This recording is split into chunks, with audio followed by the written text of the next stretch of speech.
All right, we are here live with the Carnivore Cop, Nate. And everybody, if you guys have not checked him out, you need to go check him out. I know he's on Instagram at the Carnivore Cop. And definitely some awesome content. Cook some amazing food that I swear one day I'm just going to pop up at the house and be like, all right, I'm here for dinner, guys. Um, so welcome, Nate. How are you doing today, man? Good. How are you? Super excited to be with you. Yeah, same. I don't think this might be officially our first like one-on-one in general. And Yeah, I know. Early on was I've been on probably a couple of the lives and just awesome. The group setting's cool, but I think like the one-on-ones are a little more personal, or like the two or three people, and you get like four or five, yeah. and you got like people trying to pass information or they get an idea. If you're like me, I'll lose the idea by the time I get around to it. So.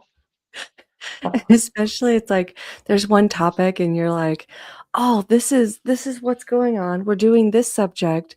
And by the Yeah. time you have that pause that you could put in what you want to say, it's like, "Oh, we're not even anywhere near that subject."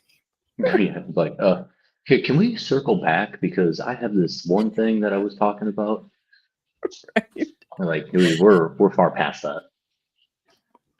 So, I don't know about you, but I have gotten into some interesting topics online recently, especially with the whole world of peptides. And I know you, sir, are a proponent. So I'm a fan let's and a let's believer, get and I'll into it. give you my personal experience with peptides. So I know a lot of people, to them, peptides are new. They're like a completely new thing. In fact, some of them are probably under the pretenses that these peptides just immediately started existing out of nowhere.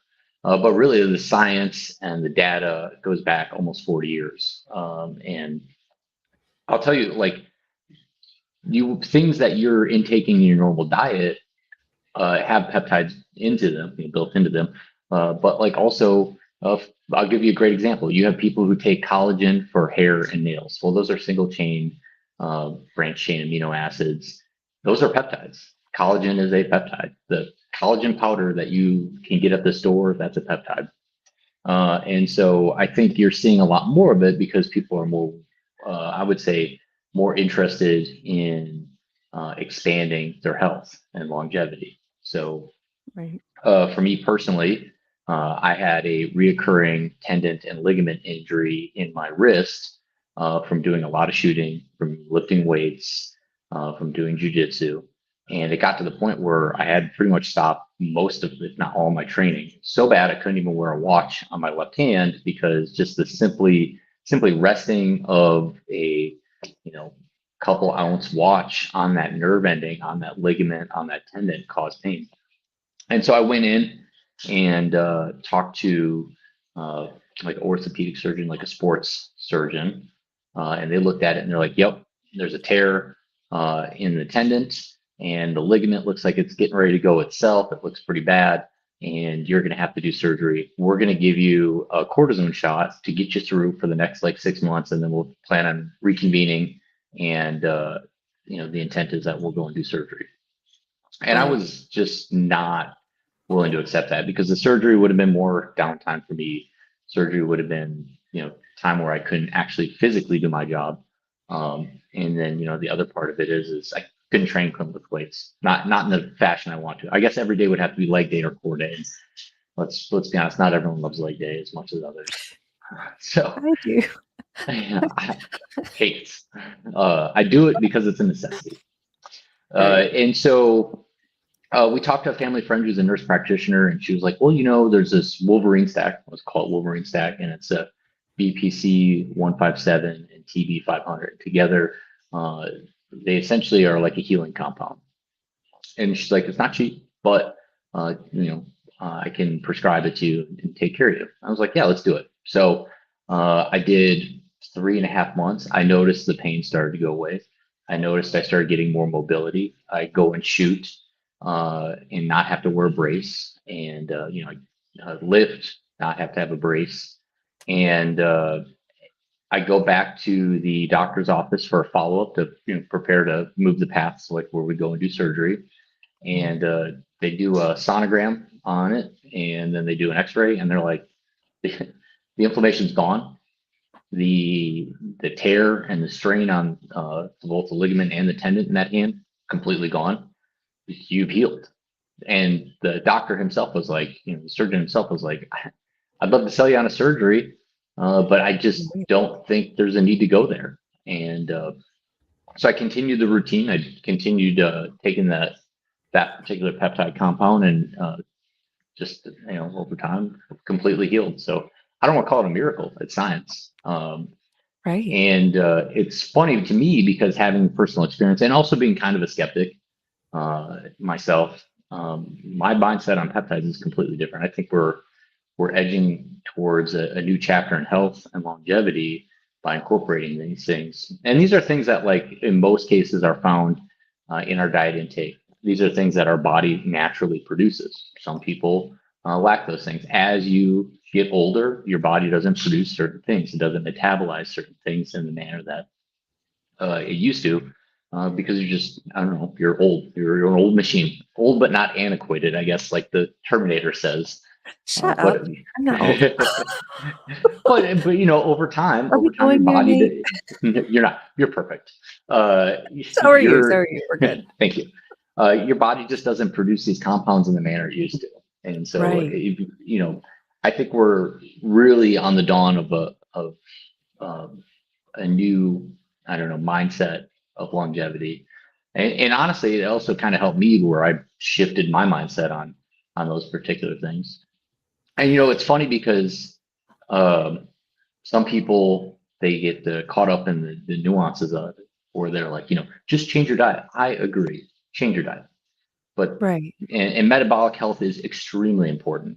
But there are things that some of these peptides can do that diet just simply can't do. That lifestyle change can't do, and it's because of your body is just not efficient in that manner.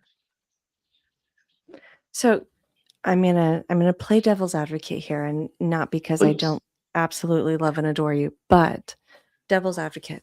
So what are your thoughts on the concern that a lot of people are having now about the fact that a lot of these peptides, and I'm not saying specifically the ones that you're on or have tried or whatever companies, but that a lot of these peptides might be introducing the mRNA mutation because they're being manufactured in the same facilities. What do you think on that? What do you feel about that? So it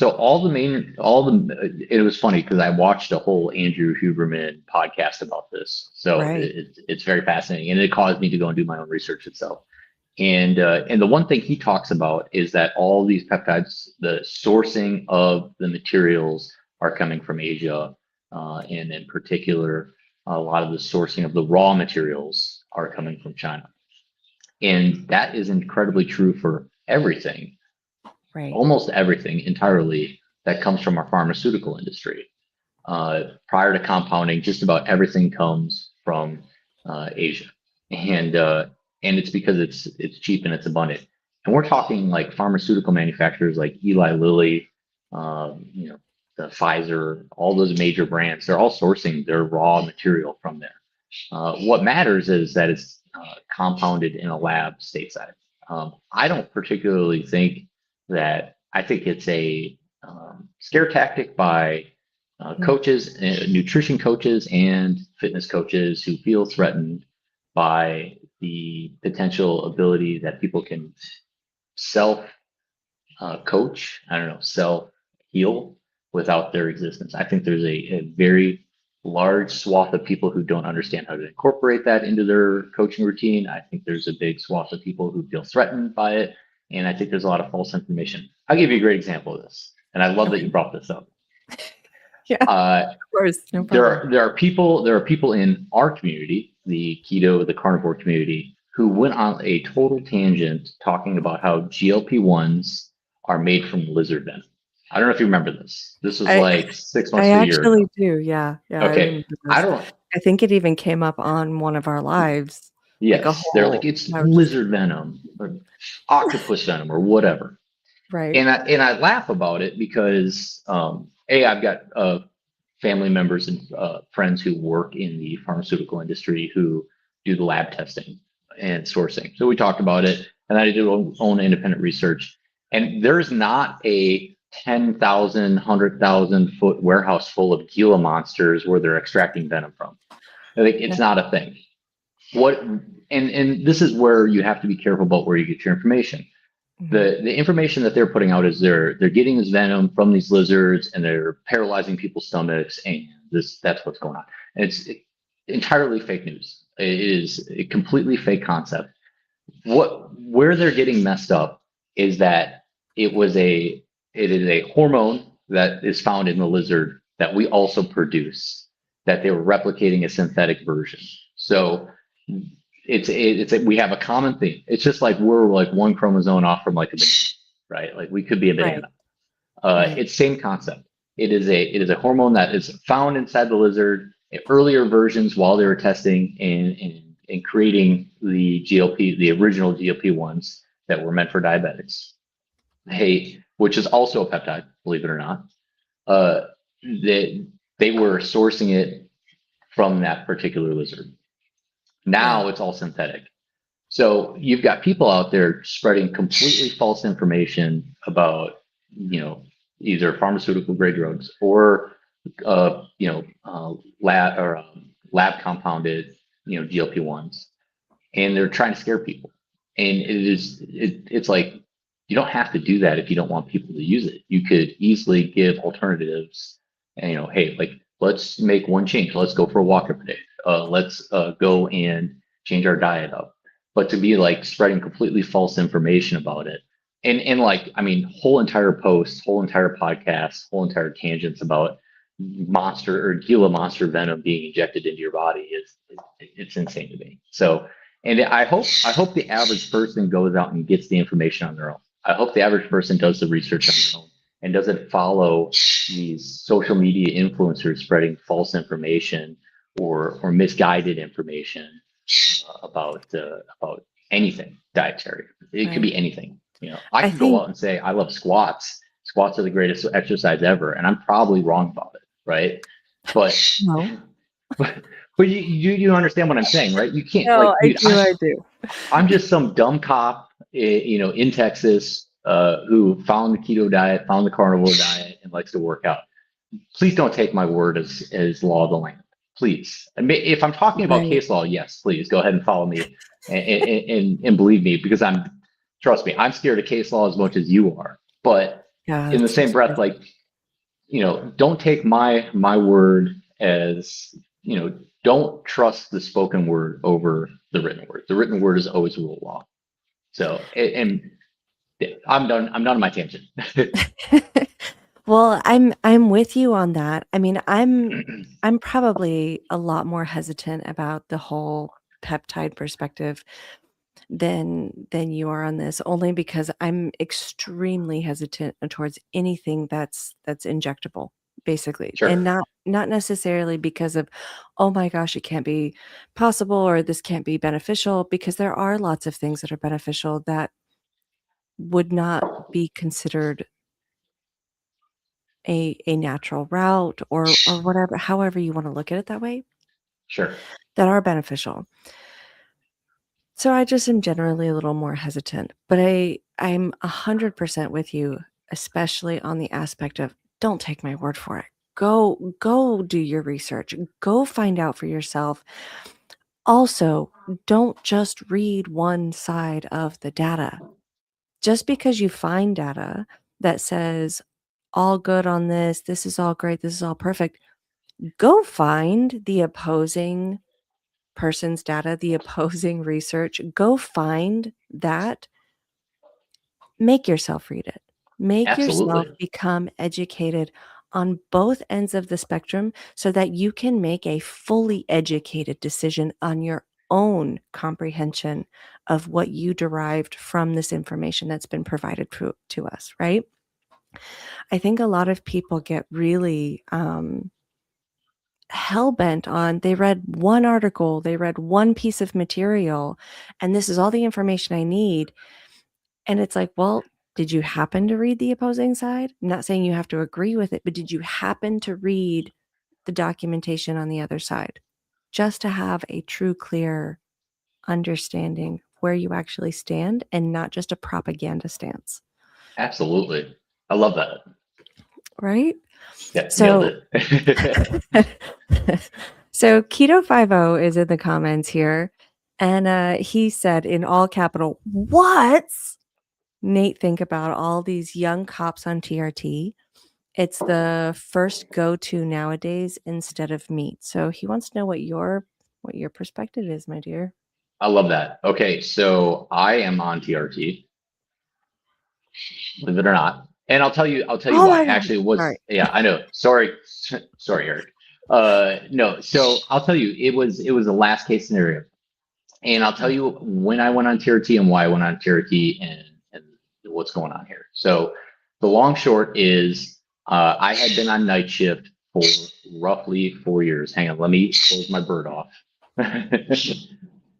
So I had been on night shift about 4 or 5 years, some form of night shift, either like a swing shift where I got off at like 3 o'clock in the morning, or a full on night shift where it was midnight to 8 a.m. I also was metabolically a mess. So I was out of shape, 270 pounds. I was working 7 days a week because I was putting my wife through her, I guess it would be her second degree, and nursing school all at the same time. We had just had a baby. And so I was a disaster, like just a total mess.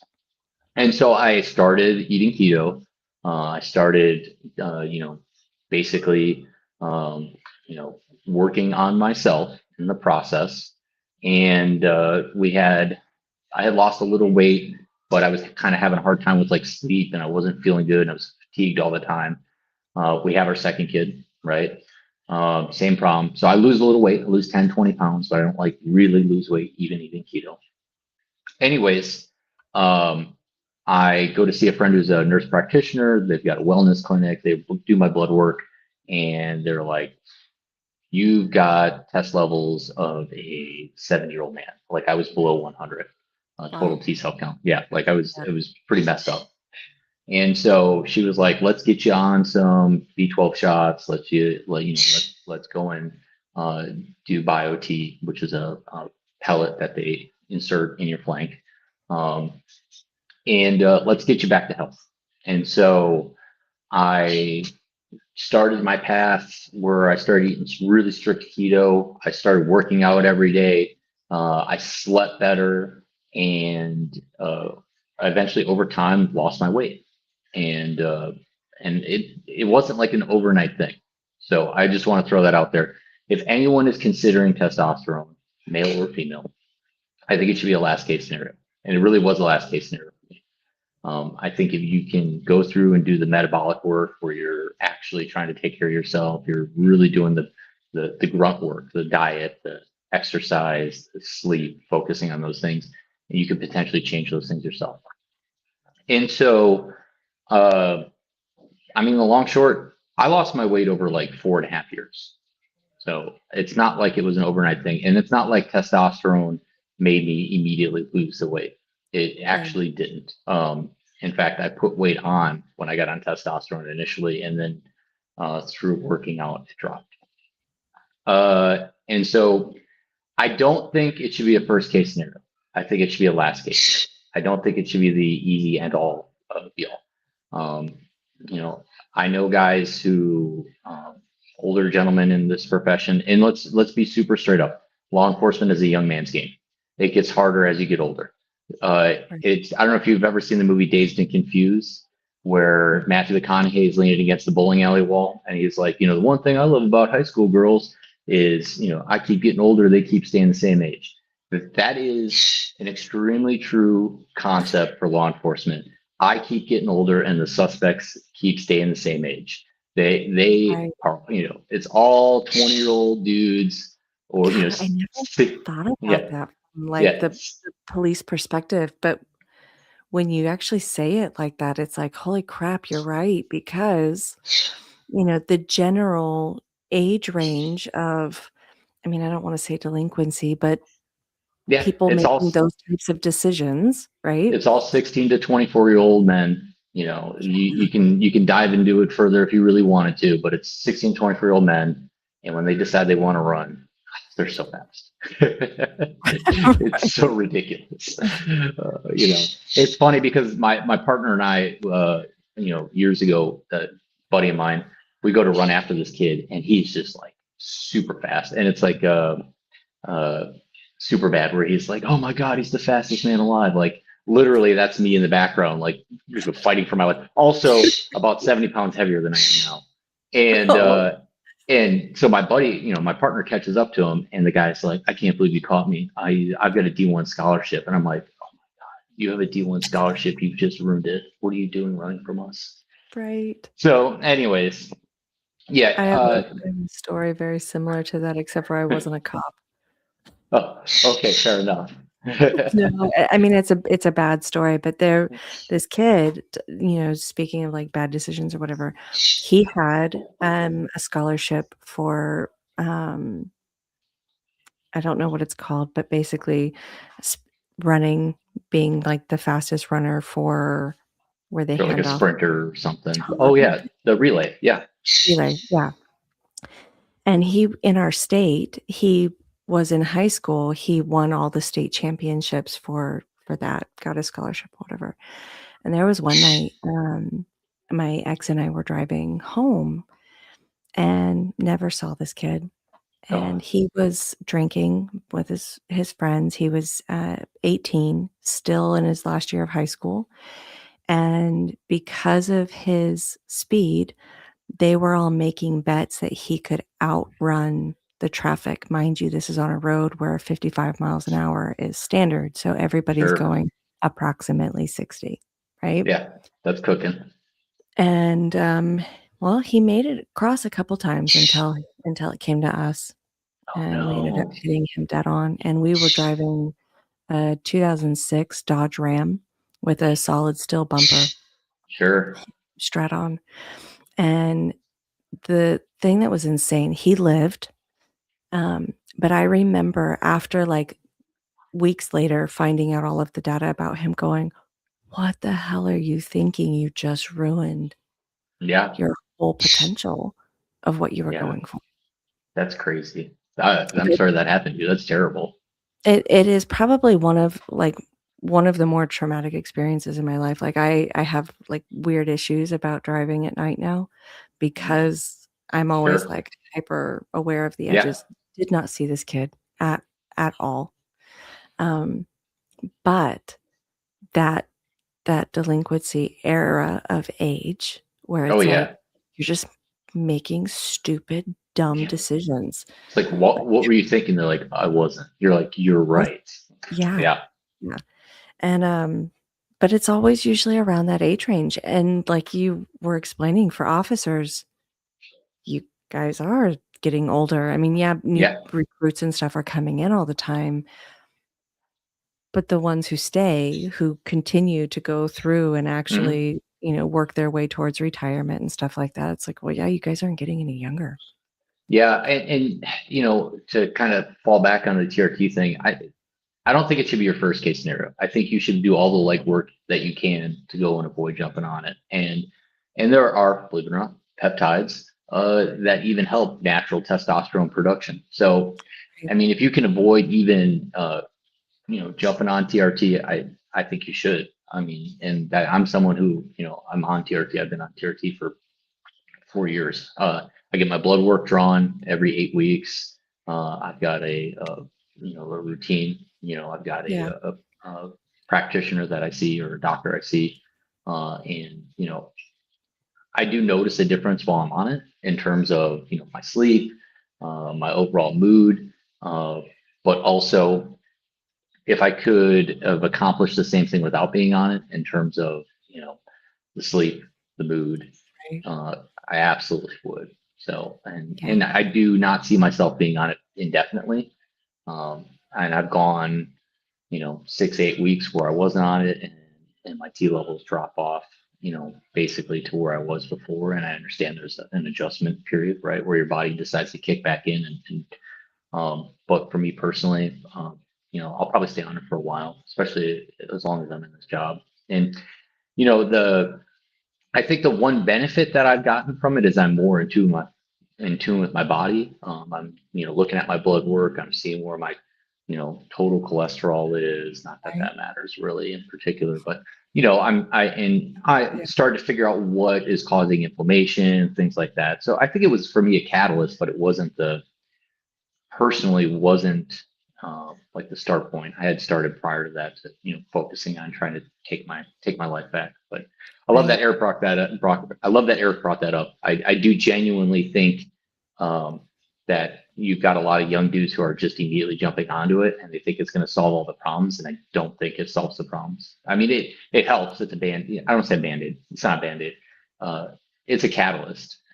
Mm. But if you're not actually doing the back end work where you're eating right, you're not working out, it's a waste. I mean, Right. you're going to get a high T level, but you're not, and you might sleep a little better, but you're not actually like making the self improvements. And I think that that is a bit of a misnomer, misunderstanding in the carnivore community specifically, like not just, our little community, but the whole carnivore society. Mhm. Let's put them that way. The Is that ecosystem. the ecosystem? Yeah, right. Exactly. Is that, you know, carnivore fixes everything. Carnivore is an end all be all. There, it's gonna fix absolutely anything and everything, and there's nothing to ever have to rely on. And I'm sorry, as somebody who is a wholehearted, full carnivore advocate to like the depths of my core, that is a load of bullshit.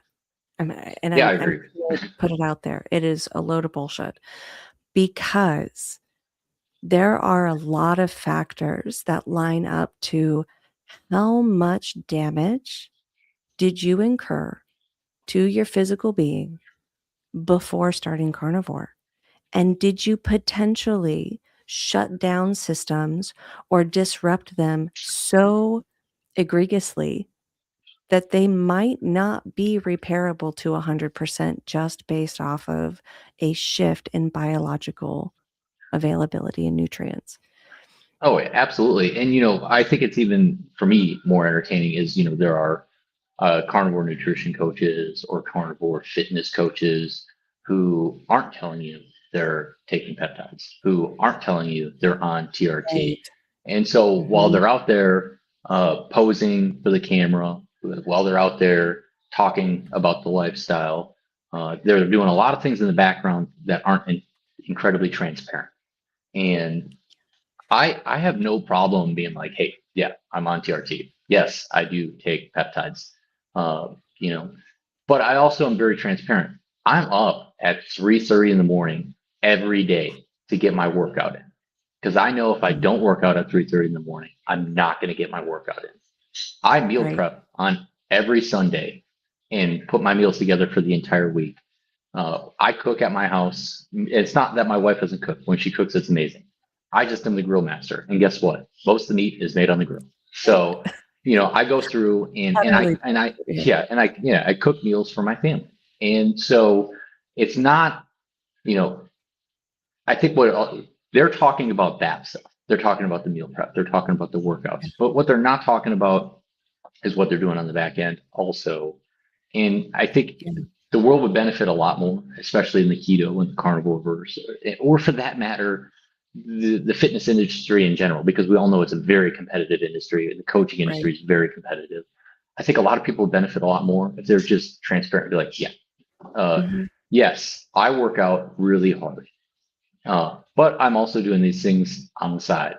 So, and do I Right. think that these things make a difference? They make a difference for me in my well-being, but I Mhm. don't think they make a difference in, why I hit this bill. Now, you can obviously see when someone's like totally not natural.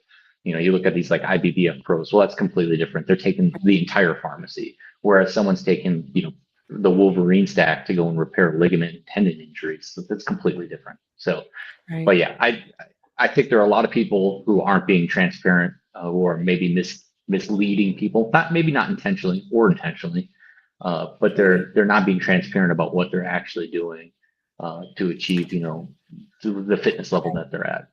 And I think a lot of that comes from this stigma of perfection. Like Sure. you have to hold this image in order to to prove or convince somebody that this actually works.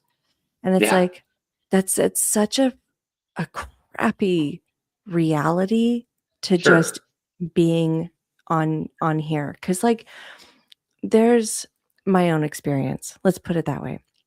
My own experience. Yes, I've had all my thyroid stuff. Yes, I've had cancer. Yes, I ended up with Hashimoto's. But there is a whole like slew of other things beyond that that affect my physical existence Hmm. that it's like I'm sorry, but carnivore is not going to fix it. Is it going to make it probably to where I function significantly better than I would have? Yes. Little things like the fact that I do have Ehlers-Danlos syndrome. I do have a double negative E antibody, big E, little e antibody in my blood system, which is extremely abnormal. Hmm. So for people like me, where my metabolic well-being doesn't function standardly, even when I was, quote, the healthiest in my like growing up years, right? Sure. I don't work the same way as say the typical average person, which not everybody does. But to sit there and go, okay, well, being on carnivore is going to fix me because of all this and XYZ, it's like it's not going to fix my Ehlers-Danlos syndrome. I'm sorry. That's a genetic screw up in my system that happened before I was born. Sure. Like Absolutely. like is it going to alleviate it? It's probably going to help if I don't add a bunch of BS into my system. Absolutely. Is it going to fix it? No. Is it going to eradicate it, make it better? It can help. Yeah, it can absolutely mitigate symptoms or make, navigating this world a little bit easier. And Right. like a great example is me personally, there's not much that causes me inflammation. I can go through and eat whatever I really want and never get aches or pains from it. When I You're was jealous. heavier, I had aches and pains. And I'll tell you why I had aches and pains, because I was carrying like 90 extra pounds from where I am now. And so when you start taking that weight off your frame, you feel better. And I think I've seen conversations in like some of the different carnivore communities where people are like, my sciatic nerve stopped hurting. Carnivore healed me. Dude, losing weight healed you. Getting the pressure off that joint, off the spine, off your hips. That's what made you feel better. It wasn't the inflammation from other things. Now, with that being said, my wife in particular has a whole marker of things that she can't eat that cause her inflammation. Can't eat tomatoes, can't eat mozzarella, can't have, eggs. Because anytime she has that, she's like, oh, my arthritis, my back, this, everything aches. I feel like I got in a car accident. And there's certain things in those items that cause her inflammation. Does that does that mean carnivore is working for her? Well, yeah, like eating keto is working for her. Eating carnivore is working for her because it has alleviated, it has gotten rid of, those particular items from her diet. And Right. so for her, eating keto, eating carnivore, is it the end game? Well, it might have to be, but she eventually wants to go and add certain things back to her diet. And you have to do those individually one at a time. I'm sorry, there's a hummingbird by the window. It caught my attention. Squirrel.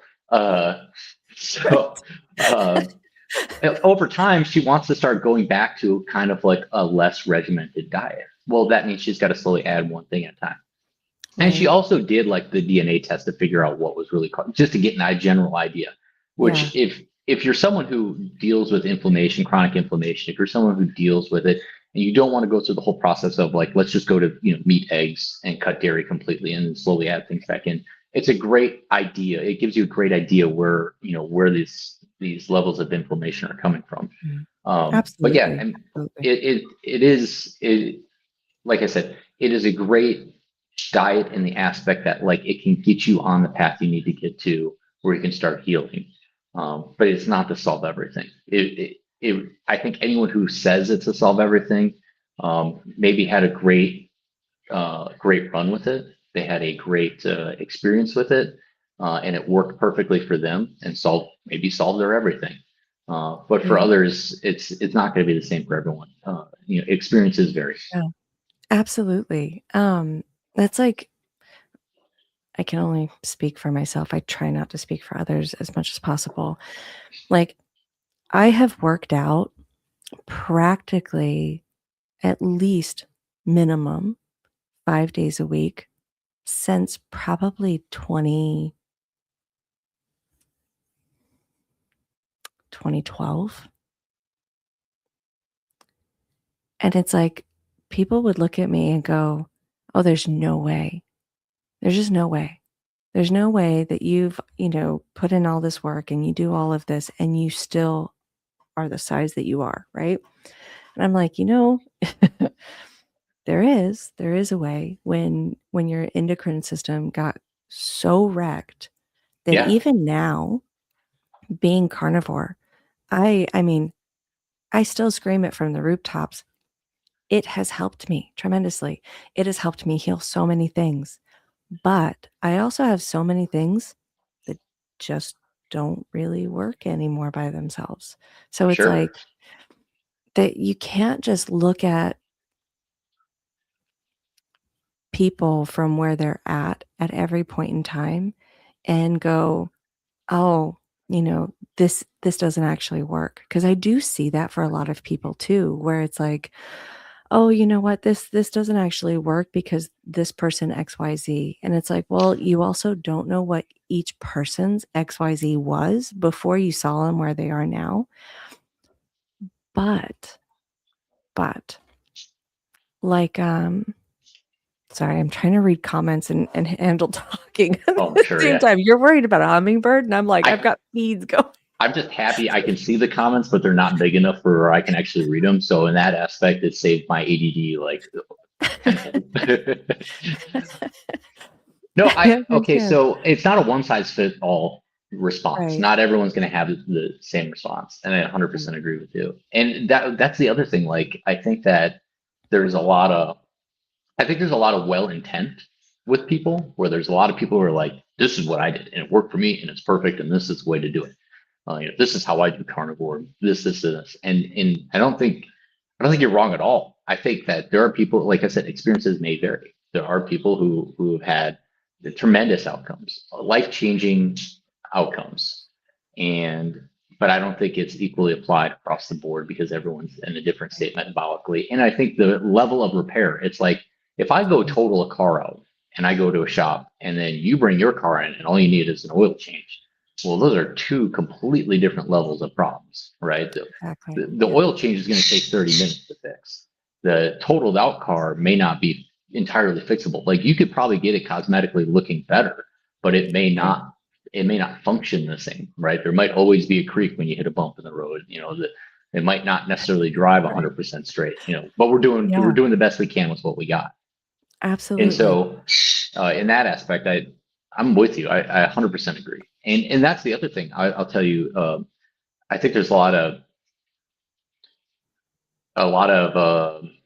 trying to think of the best way to put it. A lot of misnomers, maybe a lot of like not necessarily 100% accurate information where you've got some of these coaches who are coaching people along and then they hit a stall, right? You get this, let's say someone's 300 pounds and they got a coach or someone, or they're reading information on the internet and it's telling them like, hey, like you got to do this and this will lose weight. And then they hit their stall and they're like, just keep eating.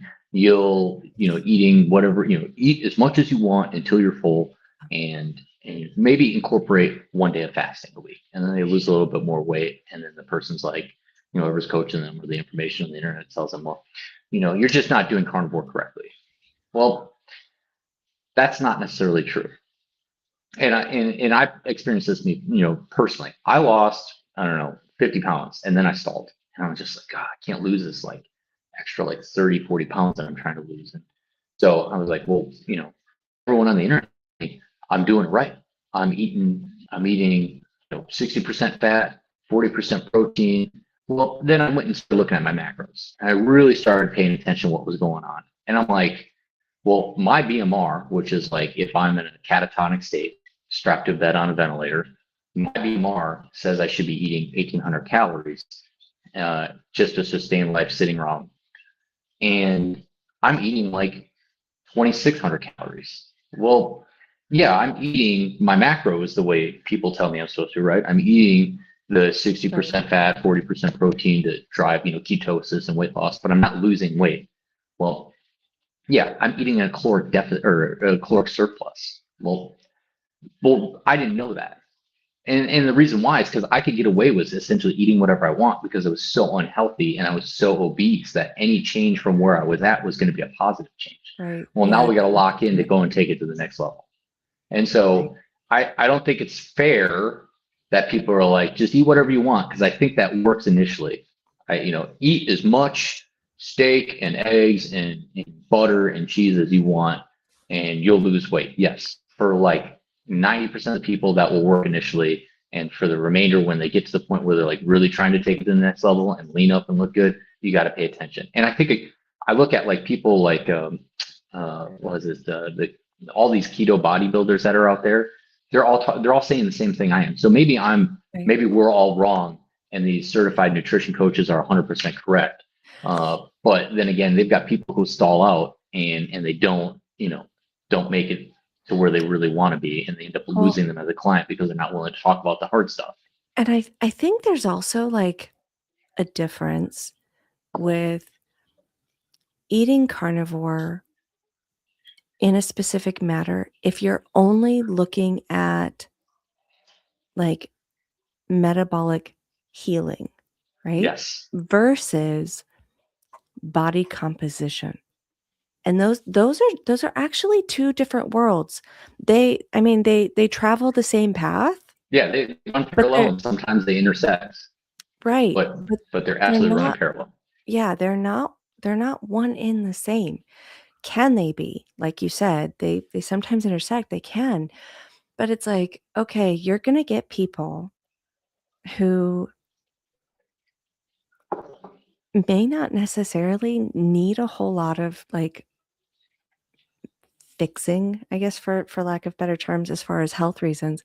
I think you're going to end up with better results with them composition wise, typically overall, than say somebody who just went through some sort of crazy extreme, cancer battle. If they're a few weeks out after that, I don't think you're going to get the same like Yeah, you're going to function differently. They're going to need different requirements. And sometimes the nutrient requirements that you're going to need for some sort of like major medical physical health repair versus finally going after a physical composition and appearance, you're going to function differently. And those are absolutely. not always one and the same. Well, the other thing is they'll be like, well, you just need to fast more. That's the other thing that cracks me up. And I love that. And I love fasting. I think there's a lot of positive benefits from fasting. Okay. The autophagy, all the cellular repair, killing off dead cells, Right. all that sort of stuff. And from a metabolic health standpoint, it's fantastic. But then you've got some of these people telling them, hey, um, you know what? You're not losing weight. You should probably start fasting. Well, what is that really? I mean, like if we just look at it Right. from like a macro perspective, what is that? Well, that's a caloric deficit. Sorry to Mhm. say that. I mean, it No, is. it is.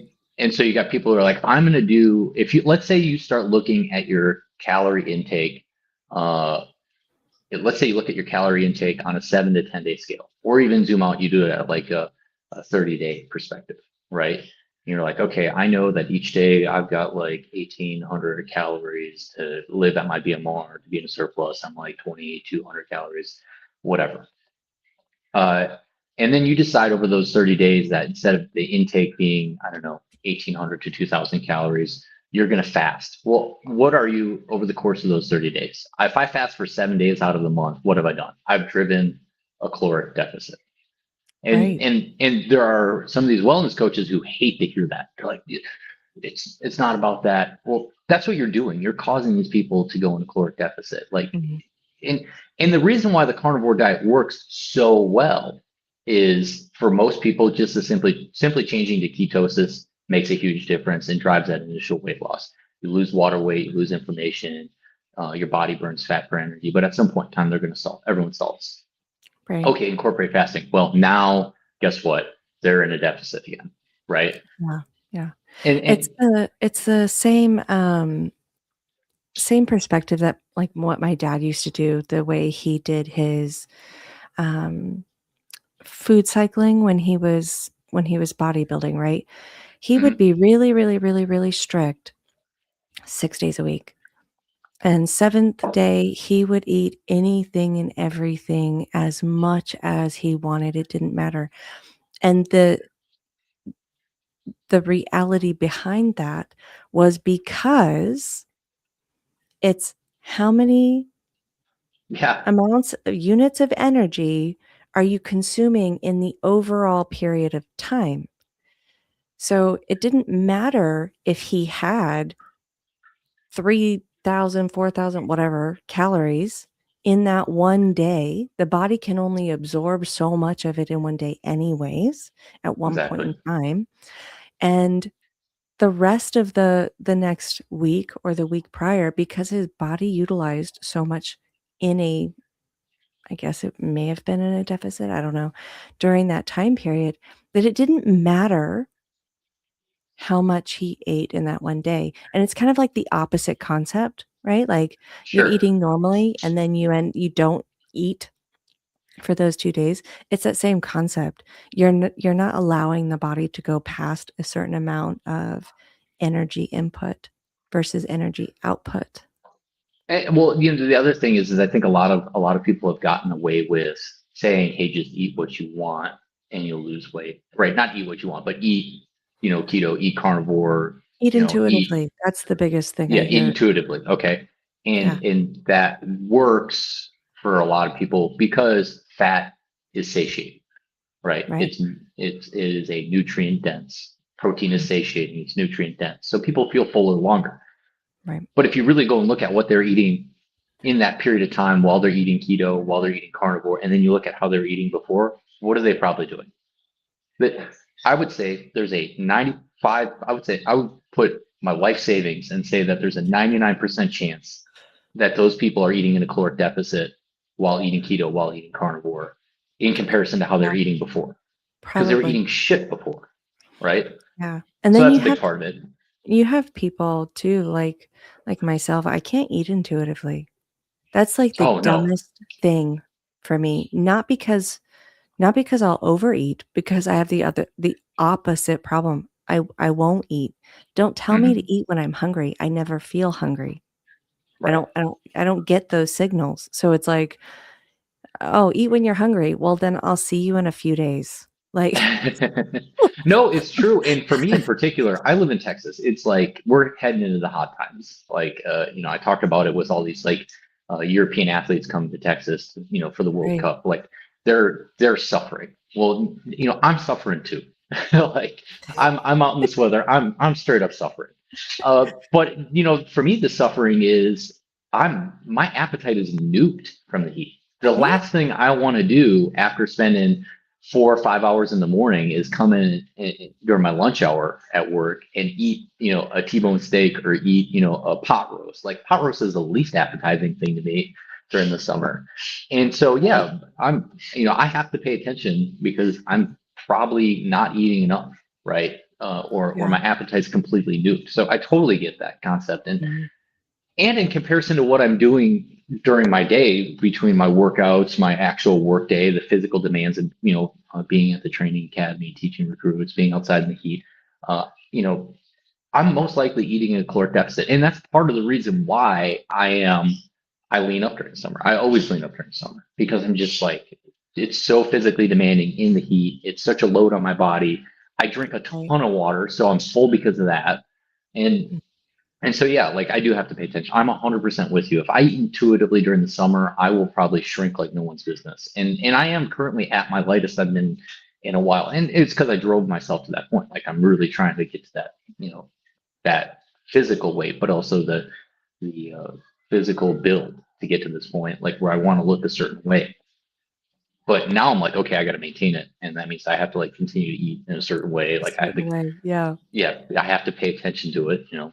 And and part of that is like, well, I know that my physical load during summer is extremely high. So like I'm more apt to eat keto than I am carnivore because, it's just I can get away with it. I'm Yeah. doing the work on the back end and throughout the day. Well, and it also sounds like from what I'm hearing, like you also are physically outputting enough energy that any of those foods that might potentially cause somebody inflammation in general might not affect you because your body is utilizing as much as anything and everything it can. So there's not like the potential for the inflammation to even be able to become a prominent issue because your body's processing Sure, through everything so much. I could see This is that. just a And I'm just theorizing. no, I don't disagree with you. I mean, but then again, like I said, I've always been blessed where if I get inflammation, it's like I get like puffy in my love handles. Like that for Yeah. me, that's like inflammation. Like love handle. I notice I wake up, I look at myself in the mirror, I'm like, ugh, like there they Oh, are. They're the love handles, right? And and I know, it's funny because I know what causes me to look puffy. Either it's too much yeah. salt or too much magnesium, or it's eating X amount of fruits or whatever. But you know, I do notice that aspect of things. Yeah. My husband's very particular in that aspect too. Like he knows whenever he goes, he just said this to me yesterday. He's had um several of those like sparkling um is it bubblies? Bubblies, Bubbler? okay, yeah. Whatever, Oh that yeah, particular brand. He's had several of those, and he walks out to me yesterday morning, and he's like, "Look, my little pooch is back, like, I got my little." And I'm like, you're bloated because you're intaking something that your body has a higher sensitivity to that you don't yeah, normally intake." And he was like, "So I'm not getting fat?" And I'm like of course, he's like, lean rail man, always has been, and I'm like, that's "Shut funny. up. Shut up." Well, like I've never.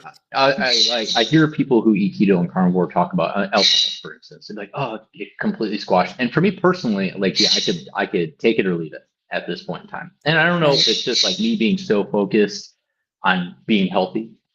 I don't know if it's just me being focused on like, hey, like I've got physical goals that I'm trying to achieve, or I'm just too busy. Like right now, I'm working insane hours just because the World Cup is in our area. But in the same breath, if I go sit at the pool, like I'm probably going to have a Truly, right? I might have a ranch water or something like that. But I do notice like the next day I'm like, I'm a little bloat. Like what's going on here? Right, And that's I'll even like exactly what stand in he front of my wife and be like, am I pregnant? Like what's going on here? Like why do I look like this? And she'll be like, you will remember you sat at the pool and had like, two ranch waters or a Truly or Right. whatever, like you're just gonna have to go sweat to, cook it off today. I'm like, oh, okay, thanks. Thanks for making me feel better. Oh my goodness, I think we've got a visitor. Hi guys. Hey, how It's are Nate you? in real time. I'm We good. did How are you it. guys? It's We real. did Nate it. and I are actually speaking with each other in real time. It's a fact. It's happening. It's awesome. It looks like it's sunny up by you. It is, yeah, for the first time in forever. Look, I have blue skies. That's It's What are awesome. those? yeah, Yeah, I we're that's planning a on team. cooking at the pool later. I don't know if it's pool weather all the way up there, but we're there. So the plan is we're gonna hit the pool after this. It's warm. I don't know how to do the Celsius to Fahrenheit conversion, but it's warm. For we'll We refer to it as freedom to not freedom here. So uh, it's Freedom Day. It's a Freedom Day. How are you Nice. guys? What are you talking about? I jumped right in, so I have absolutely no idea what was happening. I'm sure whatever we're talking about is going to trigger someone at some point in time. So that's just Is it okay Yeah. by that. is it Mhm. Carnivore Jenny showing up in a Coca-Cola t-shirt? Is that part of Ooh, the shame, shame. I I'm like, "Wait a minute." Yeah, I'm like like, a we got, vintage tea. Okay. I, yeah, you've got your vintage Coca-Cola shirt. I've got the First Form supplement shirt, which I'm sure people are going to just not appreciate either. Listen, some of us enjoy pre-workout before working out. I don't do it for the love of the game some days. I do not drink Coca-Cola. I'll put that out there to everybody watching at the moment. I just like a vintage T-shirt, and that's where we're Yeah, at. I'm with you on Hey, that. I'm rocking Tom my Petty today. my guilty pleasure is the occasional Coke Zero, so I don't care what anyone says. I'm not gonna point the finger at you for that. I've put back the enough white monsters to take down an elephant. So We love white monsters in this house. My wife's my wife was a night shift labor and delivery nurse, and she was like, "Listen, if I don't have a half gallon of coffee or a white monster, I am not going to make it through tonight. So you better stop at the gas station, pick one up." that's how it be. I just finished a long fast and had coffee for the first time since a while, and feeling alive again, which is really great. Hits a little bit different when you have a fresh pot. It's after a Yeah. fast for sure. Yeah, I went and walked around the old part of the city this morning too, so it was got some Nice. sun and enjoyed some sunshine That's because it's cool. been pouring rain for days on end. Nice. Ugh. Yeah, Nice. guys, what were we talking about? What were we doing? What were we? So I'm on. we Yeah. were talking about Nate and his puffy love handles. Oh, you are disgusting, Nate. It's a fact. It bothers me. I've been meaning to talk to you about this. I feel it some If you days. could not, that would be super for all of us. Yeah, I'm just, I'm trying to fix it. Are you bulking right now, or are you in a cut at the moment? I'm maintaining. I'm trying to maintain. We were just actually, it was funny. We were talking about with the heat down here, it's really hard. And for her, she was talking about eating intuitively. I'm like, if I eat intuitively during the summer, I'll look frail and sick. Yeah. So I'm just trying to maintain. I'm going to probably ride out the next, 2 months where I'm at weight wise. And I'm probably going to try to bulk a little bit going into fall and do it again. So I noticed it was funny because my wife just showed me a picture of myself last summer, and sometimes you can't see the forest for the trees in Right. terms of your own journey. And God bless my wife, she takes photos. She's the photo person for the most part. And it was us at like a family function last year, and she's like, "You look completely different. Like you can tell you put the work in." Yeah. And it made me blush because I think she still finds me Aw. handsome, which is great. Aw. But the other part of it is, someone outside of, myself, or for that matter, Right. someone who actually matters recognize my work. So I thought that was pretty cool. Yeah. Isn't that always awesome? I mean, to me, that like it's so funny. My husband is not a fitness person in any way, shape, or form. I mean, me attempting to convince him, I'm like, just do yoga or something. Like, just I don't care Daniel what you strikes me as do. a yoga guy. Just do something.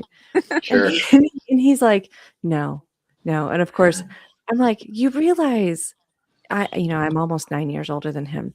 So I'm like, you realize, like right now, like I could like squat you. And he's like, that's fine. I'm like, no, that's not fine. I'm almost 9 years older than you. That means my age is going to peak sooner. Tell him that hot yoga is the pit of misery. I'll tell you, I did hot yoga a couple times, and every time I did it, I had to go out in the parking lot and dry heat. It was just like, oh, Yeah, hot Yeah. yoga's cooked me. terrible. And we do this to ourselves? I I, haven't done hot yoga in years. yeah, no. I mean, I'm hot and I do yoga. That's no, I'm just I don't even do yoga. I stretch sometimes when I'm no. reminded to. The big thing by us right now is Legree. The ladies love the Legree. In fact, we've got a friend who has a couple Legree studios, and they keep trying to talk me into doing it. And I'm like, I don't want to feel like I got in a car accident. I can do that on my own. Because I mean, my buddy, our friend who owns a couple of these Legree studios, she talks her husband into going. Like every time he does it, he's just like, "Oh God, all the fine muscles have been hit today. Can't stand, can't sit, don't want to lay. Nothing feels right." So I have never done Legree. I don't think I I've never have done either. Pilates. I didn't fit into those environments very well. I fit into like the weight part of the gym. That seems to be a good place for me. Running, also not a place for me. Probably also not a place for you, Selena. Yeah. I hate running. It's the last thing I want to do. I do it only because I probably need to at least run 2 miles, once a month. I So mean, it I was feel like funny you have a because job where you need to be able to run, especially carrying like heavy yeah, equipment. So no, it's true. And yeah, I mean, at least some form of cardio. So like when you decide to run after someone, you don't drop dead from a heart attack. So I think that's yeah, definitely important. I And, usually it's do funny like the because stair climber thing. I love it. That's my favorite. I love incline walks on the treadmill at like Mhm. a 2 mile per hour pace, max incline. That's just Same. that is the perfect. I can do that where I know I'm struggling, but I'm not dying, and I live in that zone 2 cardio world. Yeah. It's my favorite. yeah. And it was funny because we were talking the other day, and like I jokingly say, like I have these like unreal beliefs that I can do certain things. I'm very much so like I'm going to do it, and then I do it, and then I hate it while I do it, but I get it done.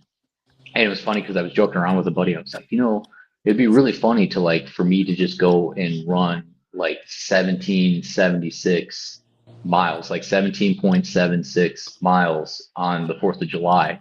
And he was like, when's the last time you ran over 2 miles? And I was like, I don't know. I did Tough Mudder like 10 years ago.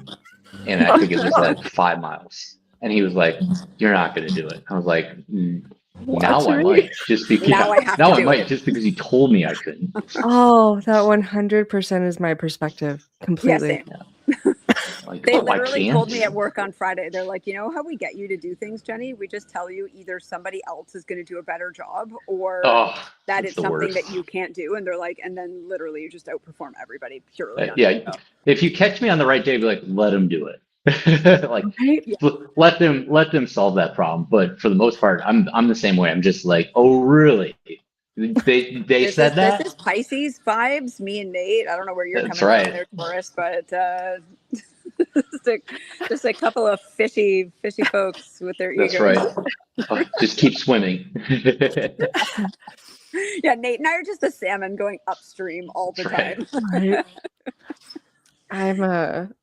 I am definitely like back on the running thing. I am not built for running, but the hilarious part is I am built for running. So I did my whole like talking about genetic profiles and getting all of those things tested that we were talking about earlier, Nate, right? Like Mhm. if you don't want to go through the whole like whatever. I have had my genetics like run through the gambit of everything to be checked for as far as like potential probability for all of like my athletic potentials and all of this, right? I am supposed to be like built for running. I mean, I'm supposed to be built for running, except Sure. my lungs. Oh, which is kind of important. Yeah, on my on my profile, I remember it read everything. It was like, if you want to be strength, endurance, like speed, you've got like you are built You've got it genetically all. to be able to do this. And by the way, you can't breathe.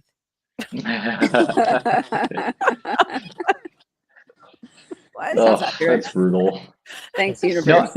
No, but you say that, but honestly, like I'm not a runner. Like I hate it. I look goofy when I run. I get made fun of by people when I run. Um, there's nothing fast or agile about Me me too. I run like at this. all.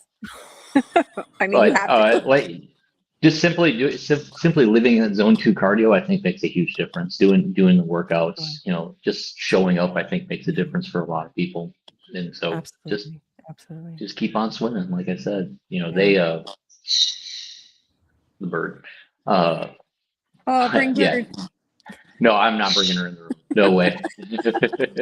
You know I'm obsessed with bird, though, Nate. I know. Yeah, she'll try to steal my ear pod out. So, um, yeah, not today. She had a little attitude earlier, so we're not on talking terms right now.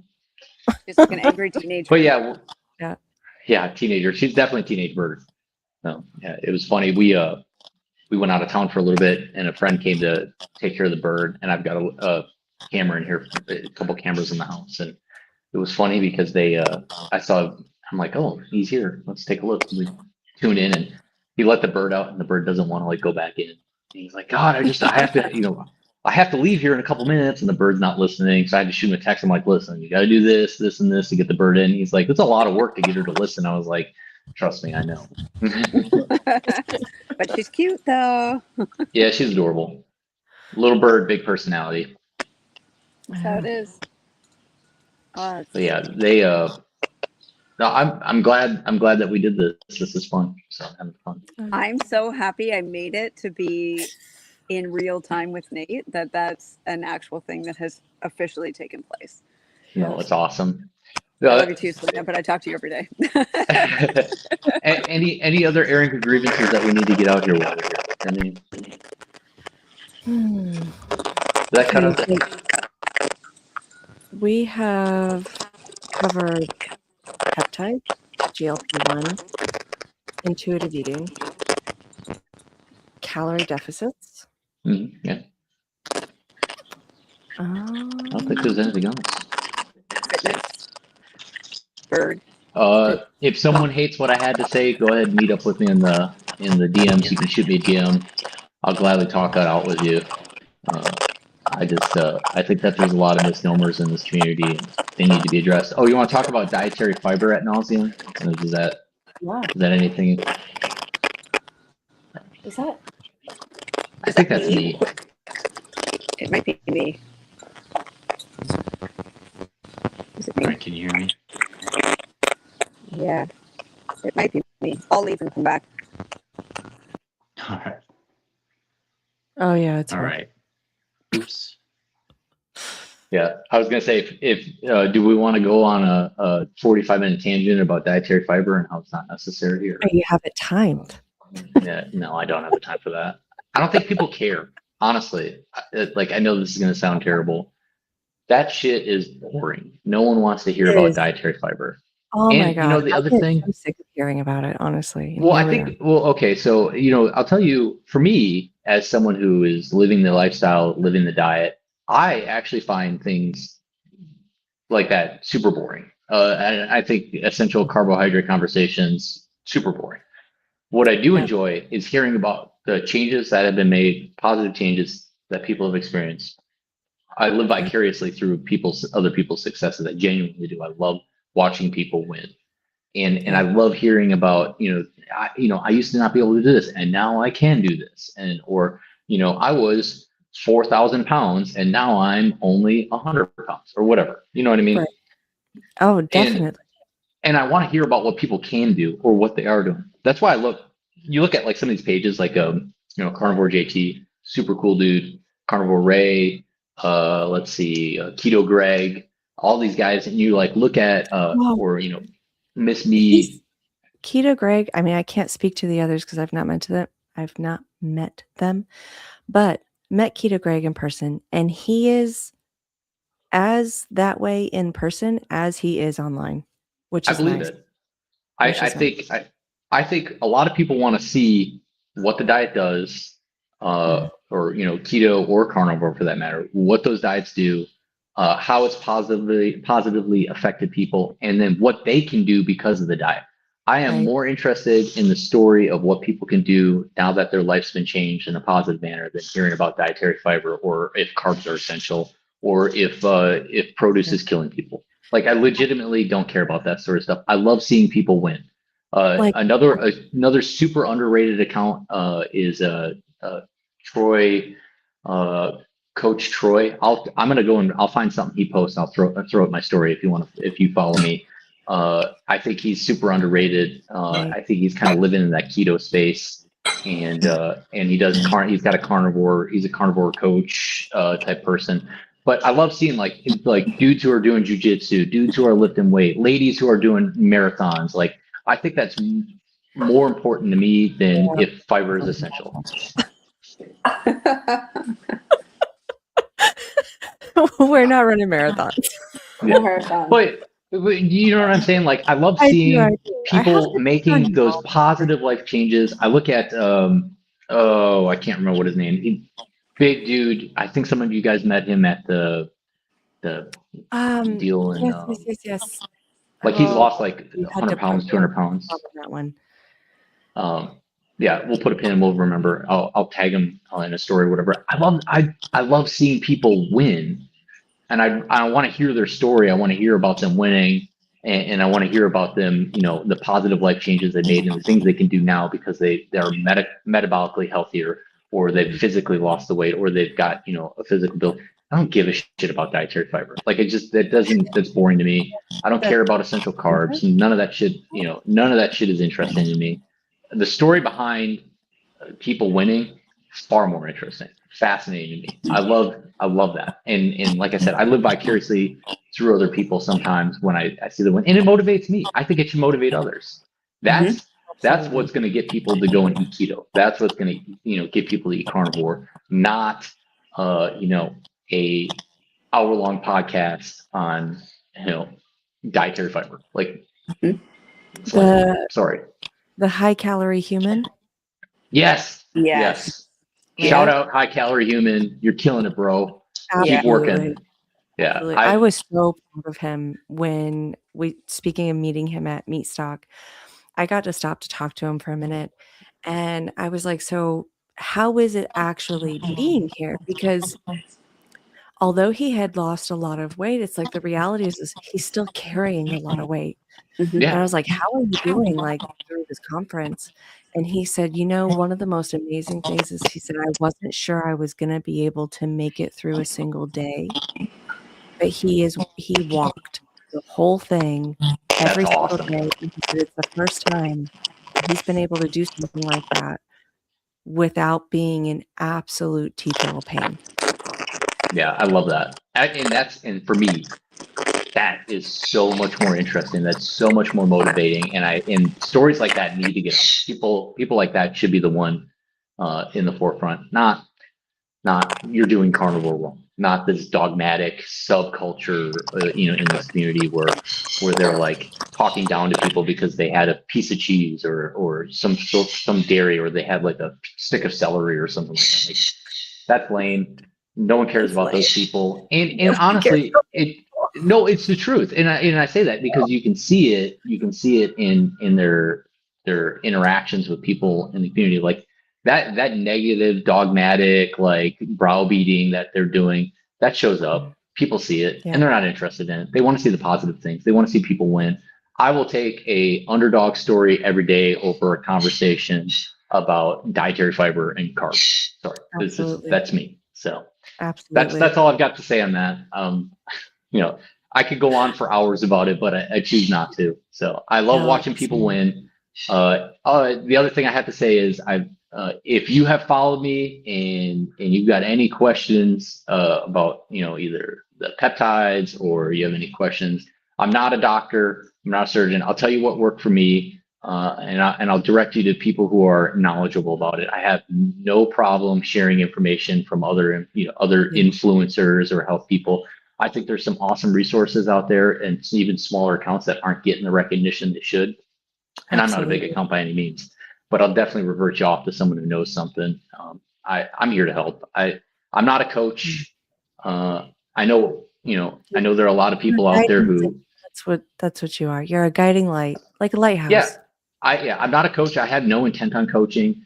I love to inspire people. I love sharing my lifestyle, my work, things I do. I'm more of a lifestyle page. I'm not a fitness influencer. I do fitness things. But I think if I can, inspire another middle-aged dad to go, well, oh my God, the bird in the background. No, if I can inspire another middle-aged dad to like go out and make that positive change where they can show up and do things for their kids and do things with their kids, that they couldn't do before, or I give them, a couple extra years of life where they can experience grandchildren and all those sort of things. I'm all about it. So I think there's a lot of people who they gatekeep a little bit of the information and they use their coaching or fitness influencer stuff as a paywall to get to that level. And I just think that's ridiculous. So, and I understand that it's an industry, people need to make money, but also in the same breath, like I'll send you to, if I don't know the answer, I will revert you off to someone who knows. I think it takes a village. So, Absolutely does take a village just to get people to where they can navigate their own world in this world. Because yes, as we talked about earlier, we're all dealing with different aspects of what has happened to our bodies, our systems, what's gone on through everything that's happened. What I experienced, the issues I come across is not necessarily going to be the same issues that you've come across, that you're dealing with, or that you might have ended up with, even if it was caused by the same things. sure. So, Well, that's like, like absolutely. there are women out there with like PCOS and all those sort of things. And like, I could never speak to that, but I probably know someone who dealt with it, who's battled with it and who's found Right? relief in whatever aspect. So I would definitely refer them off. And yeah, I, I think if the community was a little bit more understanding of people coming from different spots, starting in different locations and not one universal bandage for everything, Yeah, I think it would be better off. But you've got some people stuck in their ways, and you know, in the yeah, end, the people who are willing to help and willing to guide and steer and not gatekeep information, those people are going to be the ones who rise to the top. And that's what I love about this, the carnivore community. What I love about the village is the sharing of information absolutely. and access to information. So you guys are killing it. Awesome. Well, thank you for always being a part of it. You have been there from every aspect of its evolution.